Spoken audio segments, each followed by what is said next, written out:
In our Amish community, tomatoes have always been one of the most widely grown crops.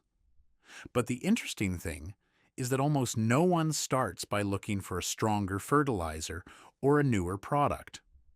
We start by observing the plant.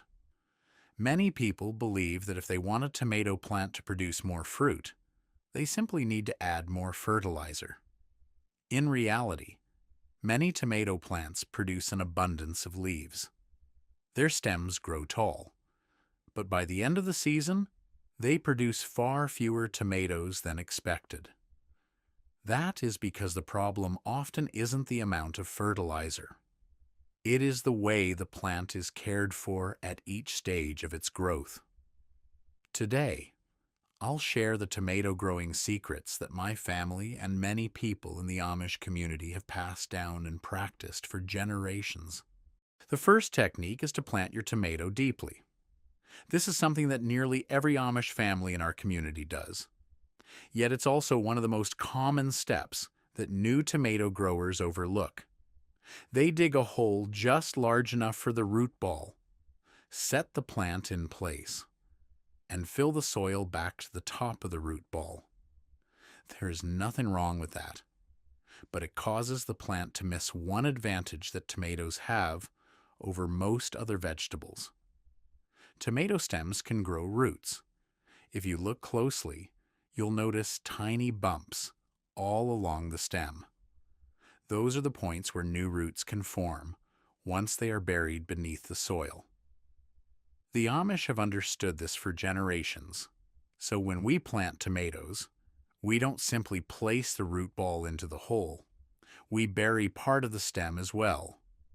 Sometimes, as much as 2/3 of the plant goes underground, leaving only the top and a few healthy sets of leaves above the soil surface. Our goal isn't to have a taller plant from the beginning. Our goal is to build a larger root system. A stronger root system can absorb more water, more nutrients, and it gives the plant the strength to support heavy clusters of tomatoes later in the season. That is one reason why so many tomato plants in Amish gardens continue to thrive even during hot, dry weather. Not because we water more often, but because the roots have been growing deep into the soil since the very beginning. If your seedling is tall and leggy, remove the lower leaves first. Dig a hole deep enough, or make a shallow trench, and lay the stem at a slight angle before covering it with soil. Leave only the growing tip and the healthiest leaves above the surface. After planting, water thoroughly once so the soil settles firmly around the buried stem. This is also something many people misunderstand. They worry that planting too deeply will cause the stem to rot. That can happen with many other plants. But tomatoes are different. The buried section of the stem will actually develop into new roots, as long as the soil is loose and drains well. Of course, this trick cannot compensate for soil that stays waterlogged. If the soil is compacted or drains poorly, the roots will still struggle. The Amish always prepare the soil before relying on any growing technique. Planting tomatoes deeply only works well when the roots have the right environment to keep expanding. That is why we consider this the foundation of the entire growing season. Just a few extra minutes spent digging a deeper hole, a section of the stem buried beneath the soil, and in return, you get a stronger tomato plant, better drought tolerance, and enough strength to support heavy harvests all summer long. The second technique is to remove the lower leaves early in the growing season. This is one of the very first things we do once the tomato plant has established its roots and begins growing steadily. Many people think the exact opposite. They believe the more leaves a plant has, the better it can photosynthesize. So they try to keep every single leaf, even those touching the ground. The Amish don't do that. We always start by looking at the base of the plant. If the lower leaves begin touching the soil, or are only a few centimeters above it, we remove them. The reason is very simple. After every watering or rainfall, soil splashes onto the underside of the leaves. That is also when fungal spores and bacteria living in the soil can be transferred onto the plant. At first, you may notice only a few small spots. A few days later, the leaves begin turning yellow. Then the disease gradually spreads upward. Many gardeners assume the plant is lacking nutrients, so they add more fertilizer. But the real problem often starts with leaves growing too close to the ground. The Amish always try to prevent disease before trying to cure it. That is why we remove the lower leaves very early. Not after the plant becomes diseased, but while it is still healthy. The method is very simple. When the plant reaches about 30 to 40 centimeters in height, use clean pruning shears to remove all the leaves from the lower part of the stem, leaving about 20 to 30 centimeters of clear space between the soil and the first set of leaves. That small gap improves air circulation. The leaves dry faster after rain, and watering at the base becomes much easier without soaking the entire canopy. This is another point that many people misunderstand. They worry that removing leaves will weaken the plant. In reality, only the older leaves near the bottom are removed. The healthy leaves higher up continue producing energy for the entire plant. One thing we never do is remove too many leaves at once. If the plant is still young, remove only a few leaves each week. Give the plant time to adjust. The Amish have always believed that caring for plants is much like caring for the soil. You don't need to do everything in a single day. You simply need to do the right thing at the right time. Just a few leaves removed, a little extra space around the base, and in return, you get a tomato plant that is better ventilated, cleaner, and far less likely to develop common diseases throughout the growing season. The third technique is to remove excess suckers and unnecessary side shoots.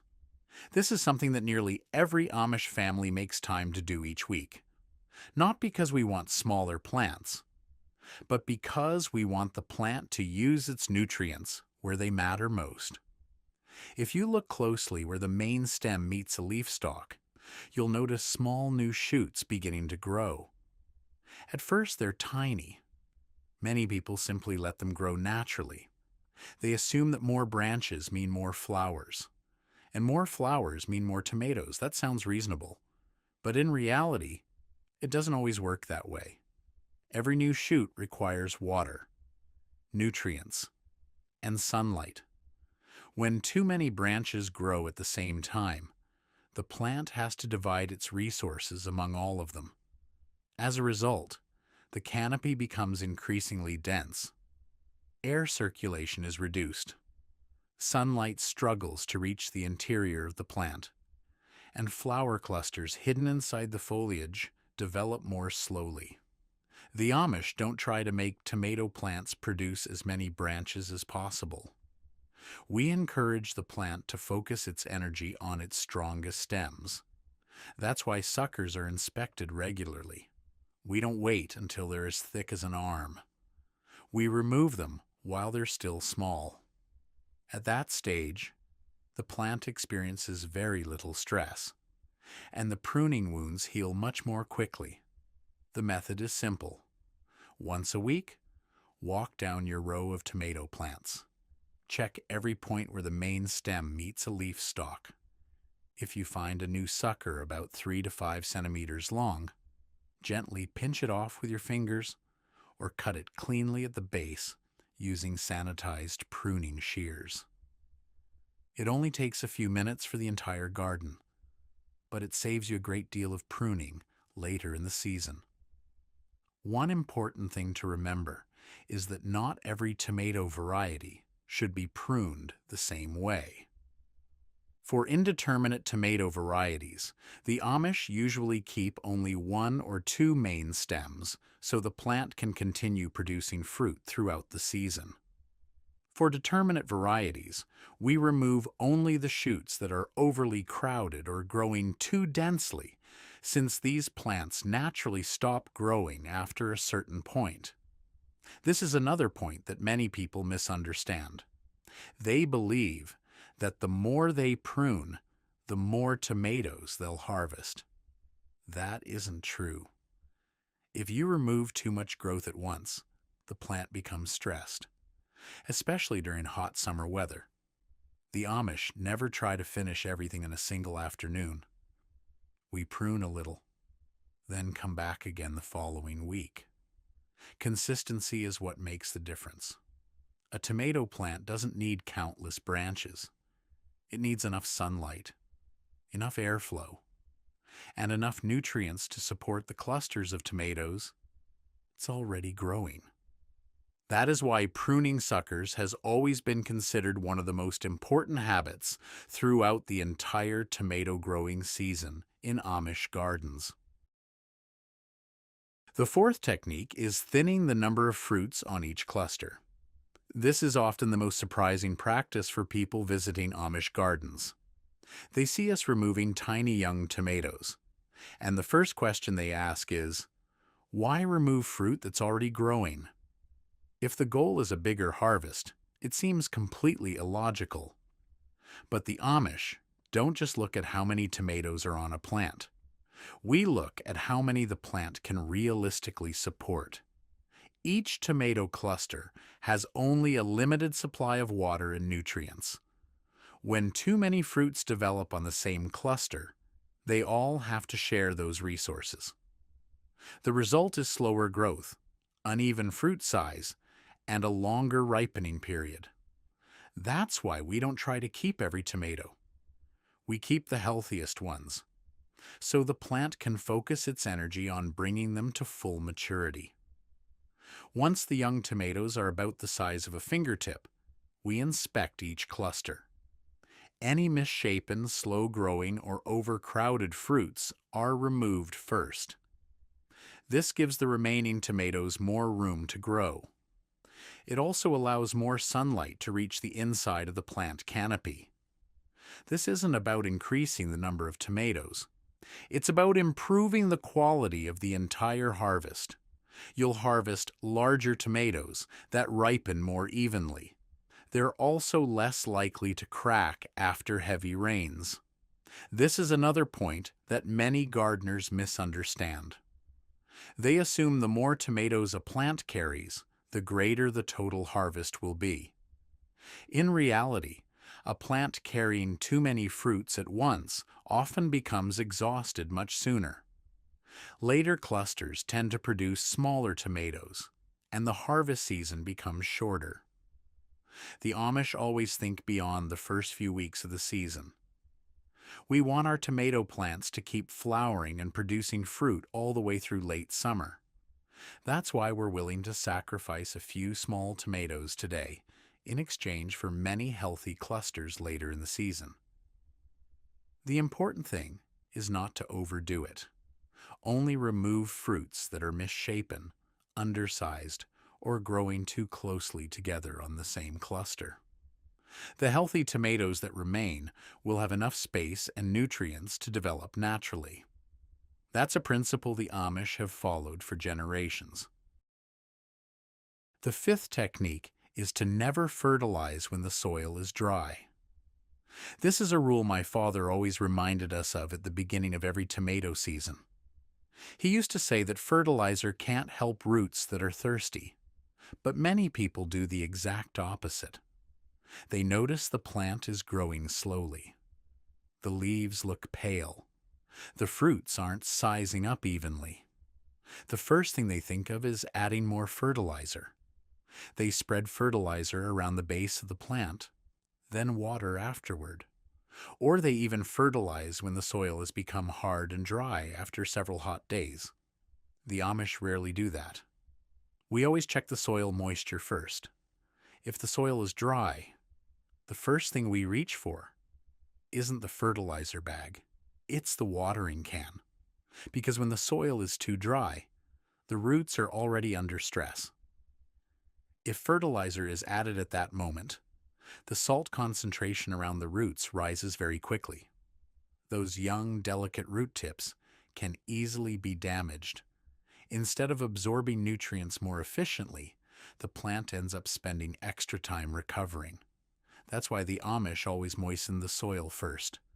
We wait a while so the water can soak evenly into the root zone. Only then do we fertilize.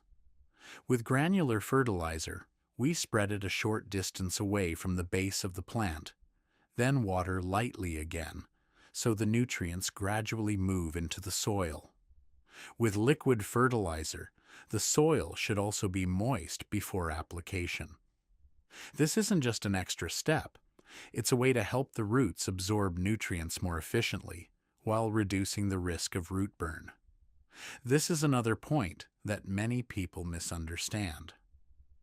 They think a struggling plant simply needs more fertilizer. But sometimes the plant needs water first and nutrients second. The Amish always try to give the plant what it needs at the right time. We don't automatically add more fertilizer whenever a plant slows down. First, we find out what condition the roots are actually in. If the soil already has enough moisture, fertilizer will work much more effectively. If the soil is dry, fix that problem first.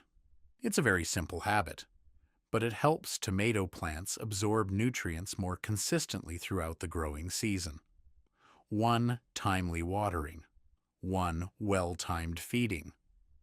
That's how many Amish families have cared for their tomato plants for generations. Not by using more fertilizer, but by understanding what the plant truly needs first. The final technique is not waiting until tomatoes are fully red before picking them. This is the habit that surprises most people when they visit our garden.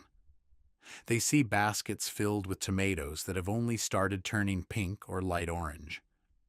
The first question they usually ask is, why not let them ripen completely on the vine?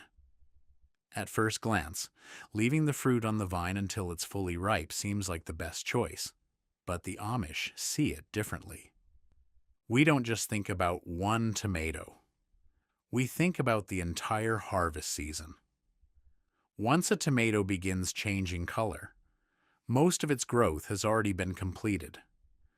If it remains on the vine for several more days, the plant must continue supplying it with water and nutrients, while the flower clusters and young fruits above it are still competing for those same resources. That's why many Amish families harvest tomatoes when about 1/3 to 1/2 of the fruit has turned pink or red. After that, we let them finish ripening naturally in a cool, well-ventilated place. This approach offers more benefits than most people realize. First, it reduces the risk of fruit cracking after heavy rain. Second, it helps protect ripening tomatoes from birds, squirrels, and insects. More importantly, it allows the plant to direct more energy toward developing the next clusters of fruit. This is another point that many people misunderstand. They believe picking tomatoes early will make them less sweet. In reality, once a tomato has started changing color, the ripening process continues even after it has been picked. When stored properly, the flavor is usually very similar, while you avoid many of the risks that come with leaving ripe fruit in the garden. Of course, that doesn't mean harvesting green tomatoes.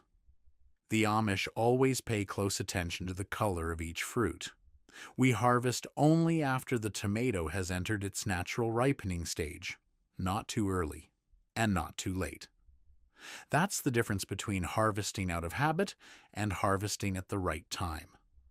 My family has followed this practice for generations, not to get ripe tomatoes sooner, but to keep the plants flowering, producing fruit, and extending the harvest for several more weeks. Sometimes, The secret to harvesting more tomatoes isn't adding more fertilizer or watering more often. It's simply knowing the right time to pick the very first fruit. Today's tips aren't new techniques. They're simply habits that many Amish families have passed down for generations. Sometimes, a successful tomato harvest doesn't come from buying another new product. It comes from changing a few small habits in the way you care for your plants each week. If you're growing tomatoes this year, try applying these tips one at a time.